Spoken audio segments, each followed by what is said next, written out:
Et salut mes petits moussaillons, j'espère que vous avez passé un bon été. Mais monsieur, on n'avait pas cours avec le professeur Kiefer? Il nous a demandé de lire Harry Potter car on devait parler de magie et faire en sorte que ce soit pas encore Serpentard qui gagne. Malheureusement, le professeur Kiefer a servi de repas aux moustiques lors de ses vacances dans le sud de la France. On dirait Bibendum Chamallow dans SOS Fantôme. Bah. Mais rassurez-vous, je vais faire encore mieux que vous parler de magie. Je vais vous parler de vaudou et de pirates, puisque le cours d'aujourd'hui porte sur le jeu Capitaine Vaudou. Waouh! Capitaine Vaudou est un jeu de Jean-Pierre Pécaud, auteur de BD comme Arcane ou l'Histoire secrète, et de Pierre Rosenthal, qui a conçu le système de jeu Simulacre. C'est un jeu édité par Monolith et Black Book Edition. Capitaine Vaudou est un jeu de rôle qui mélange en plein XVIIe siècle la vie des pirates et de la magie. Tout comme les pirates sont venus chercher l'aventure, la richesse ou bien fuir les persécutions de la vieille Europe, les magiciens, eux, ont trouvé aux Caraïbes de nouvelles puissances à invoquer et ont réveillé d'anciennes magies. Ce qui permet à l'acquisition de pratiquer la magie noire, aux Incas de solliciter les dieux de leur défunt empire, aux Juifs de se protéger avec leurs golems et aux pirates de pourchasser les flottilles d'or espagnoles avec l'aide des lois. Dans le jeu, le vaudou est très répandu. Tout pirate qui ne le pratique pas y a été malgré tout confronté. Et c'est justement dans la peau de l'un de ces pirates à bord d'un équipage que le jeu commence. Mais comme vous le savez avec Masterclass, l'histoire au final, on s'en balance. Intéressons-nous au système. Capitaine Vaudou utilise le système générique Simulacre, disponible gratuitement sur Facebook. Vous trouverez le lien dans la description de cette vidéo. Chaque personnage est composé de deux grands axes. Le premier axe est ce qu'on appelle la composante. Ça regroupe le corps. Ça sert à résoudre toutes les actions physiques, courir, regarder, lutter, danser, écouter, etc. Il recouvre diverses capacités physiques comme la force, l'agilité, la dextérité et l'endurance. Nous avons ensuite le cœur, qui est le domaine des sentiments et des instincts. Aimer, se faire aimer, ressentir, influencer, convaincre par les sentiments, le sixième sens, etc. Un personnage avec une forte valeur en cœur peut non seulement mieux convaincre, mais aussi résister aux influences extérieures, avoir de l'intuition. Il peut réagir vite, sans réfléchir, instinctivement. L'esprit gouverne la réflexion, calculer, analyser, raisonner, prévoir, convaincre par la logique, etc. Mais aussi l'invention, l'imagination. Tout ce qui est rationnel utilise l'esprit, et tout ce qui est irrationnel utilise le cœur. Ensuite, nous avons le second axe, qu'on appelle le moyen. Cela comprend la perception, qui sert à appréhender ou à percevoir quelque chose. On l'utilise aussi quand il est plus important de réagir que d'agir. Ainsi, pour éviter une carriole qui déboule dans une ruelle, c'est la perception qui détermine si on la voit à temps, de même que viser avec un fusil.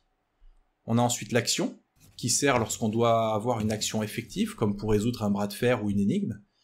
Elle est aussi utilisée quand on désire ou que l'on veut faire quelque chose, de l'ordre de la prière ou de la magie, bref, quand on souhaite la réalisation de quelque chose dont on n'a pas le contrôle. Et enfin, la résistance, c'est le moyen qui sert à résister à une agression physique, mentale ou émotionnelle. Lorsqu'un joueur souhaite réaliser une action dont l'issue est incertaine, le MJ va lui demander un test. Ce système de jeu est basé sur le jet de 2 dés à 6 faces. Pour réussir un test, il faut ajouter le résultat des 2 dés et obtenir un résultat inférieur ou égal à la valeur du test. L'intérêt du jeu réside dans la manière de déterminer cette valeur. Pour cela, chaque personnage doit ajouter la valeur d'une composante, donc le corps, le cœur ou l'esprit, et d'un moyen, perception, action ou résistance. Comme vous pouvez le voir sur le projecteur, c'est la combinaison de ces 3x3 entrées qui permet de s'adapter à n'importe quelle situation. Oh monsieur, ça va un peu vite là. On pourrait pas avoir un exemple? Très bien, allons-y. Je vous présente Mataliwa. Elle est Bosco du Queen Mary, un sloop pirate. Le Queen Mary a jeté l'ancre aux abords du Nil. Son capitaine, Mary la Sanguinaire, est parti en exploration avec quelques marins. Lorsque l'expédition est revenue, Mataliwa apprend que la capitaine s'est sacrifiée à des créatures surnaturelles pour permettre au reste de l'équipage de fuir. D'après les dires de l'équipage, il ne fait aucun doute qu'elle ait perdu la vie. Mais Mataliwa souhaite en avoir le cœur net, et après avoir pris le maximum d'informations auprès de ses rescapés, elle décide de se rendre sur le lieu du drame et d'y chercher des indices. Le joueur va donc lancer un test d'esprit plus perception. Malheureusement, ce n'est pas le point fort de cette pirate, mais elle est pourtant bien décidée à trouver quelque chose. Avec un score de 3 en esprit et de 2 en perception, la valeur du test sera de 5. Le joueur doit lancer 2d6 et faire égal ou moins que 5. On fait le jet et on obtient un 2 et un 1. Ça nous fait 3. C'est inférieur à la valeur de 5, c'est un succès. Mataliwa découvre donc des traces de sang sur un tronc et parvient à retrouver le sabre de sa capitaine qui est tombé en contrebas sur un rocher près d'un cours d'eau. Voilà, ça c'est le jet de base. Mais il y a également le métier, les talents ou les aptitudes qui peuvent modifier ce même résultat. Comme on peut le voir ici, Mataliwa est une pirate. C'est ce qui lui donne accès à des talents communs à tous les pirates, comme la maîtrise du sabre, la bagarre de taverne, etc. Mais elle est également Bosco à bord du Queen Mary, ce qui lui donne des talents pour convaincre ou se faire obéir par l'équipage. Le jeu propose de laisser libre cours à l'imagination en ce qui concerne la crédibilité d'un talent qui découle d'un métier, mais il est également possible de jouer avec une liste bien définie si vous le préférez.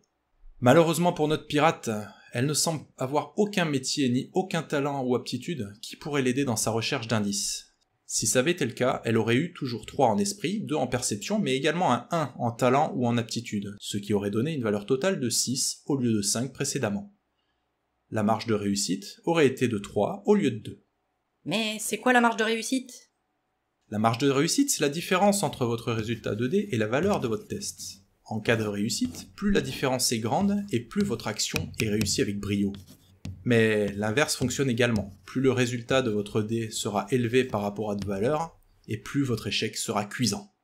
Il peut y avoir une modification de la valeur. Si le MJ considère que l'action est très simple, il va donner des bonus à cette valeur, ou au contraire un malus si l'action est vraiment très complexe. Professeur, vous avez oublié de parler des cibles. Ah oui, c'est exact, merci Pierre, je vois que tu es un élève assidu. Heureusement que tu es là pour me seconder parfois, hein. J'en perds mon vaudou. La cible est, comme son nom l'indique, l'objet vers lequel va s'exercer l'action du personnage. En fonction de cette cible, il y a un léger ajustement qui va modifier les chances de réussite de l'action. Cette cible peut être particulière, comme un arbre précis, ou générique, comme la végétation d'une forêt. Les cibles sont classées en 4 catégories. La nature, qui regroupe le règne animal, végétal et minéral, mais aussi tous les phénomènes naturels. Humain, ça regroupe tout ce qui concerne l'humain, le corps, sa psyché. Pour frapper quelqu'un avec une arme, ses poings ou sa magie, on utilise la cible humain. Ensuite, on a artificiel, c'est tout ce qui est fabriqué ou modifié par une activité non naturelle, de la massue à un navire en passant par une horloge ou une mine de plomb. Et enfin, surnaturel, ça regroupe les créatures, les phénomènes surnaturels, qu'il s'agisse de loups-garous, de fantômes, etc. Mais aussi des connaissances, croyances et mythes surnaturels. C'est bien joli tout ça, mais pour la baston, monsieur, ça se passe comment? Eh bien, c'est quasiment la même chose à un petit détail près. Chacun des joueurs fait le test correspondant à son action, calcule le score à atteindre, lance les dés et note combien il a réussi ou échoué. Un personnage qui a raté son lancer de dés voit son action échouer, même si son adversaire a échoué lui aussi. Lorsque les 2 protagonistes ont réussi leur lancer, c'est celui qui a fait la plus grande marge de réussite qui remporte le duel. La marge de réussite définitive, qui sert à quantifier le résultat, est égale à la marge de réussite la plus forte, moins la marge de réussite la plus faible. En cas d'égalité, c'est match nul. Les personnages peuvent arrêter ou recommencer. Un exemple. Une fois de retour à bord du Queen Mary, les discussions s'enveniment. Certains marins rejettent la faute sur d'autres, et la discorde s'installe sur la chaîne de commandement ainsi que sur la marche à suivre. Mataliwa est très en colère, et une altercation avec un marin éclate. C'est la bagarre. Mataliwa est très remonté et souhaite remettre en place ce marin à la langue trop bien pendue, mais ce dernier ne compte pas se laisser faire. Pour le combat à main nue, on utilise corps plus action plus cible humaine, plus un métier, un talent ou une aptitude. Ici, bagarre. Mataliwa est une femme d'action, elle a un magnifique 6 en corps, 3 en action, 1 en cible humaine et 1 en bagarre. Sa valeur totale est de 11. La valeur du marin en revanche est moins bonne puisqu'il a un total de 8. Voyons voir ce qui se passe. Mataliwa obtient 1 et 4, ce qui donne 5. Sa valeur totale est de 11, elle obtient une marge de réussite de 6. Le marin, lui, obtient un double 2, ce qui donne 4. Sa valeur est de 8, il obtient une marge de réussite de 4.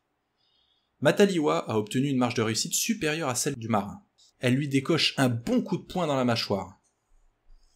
Mais il y a encore de nombreuses choses qui composent le jeu, comme les énergies, les gades, et surtout le vaudou, que nous ne pourrons pas tout aborder dans un seul cours. Ah, voilà la sonnerie de fin du cours. Je vous dis à bientôt pour un nouveau masterclass.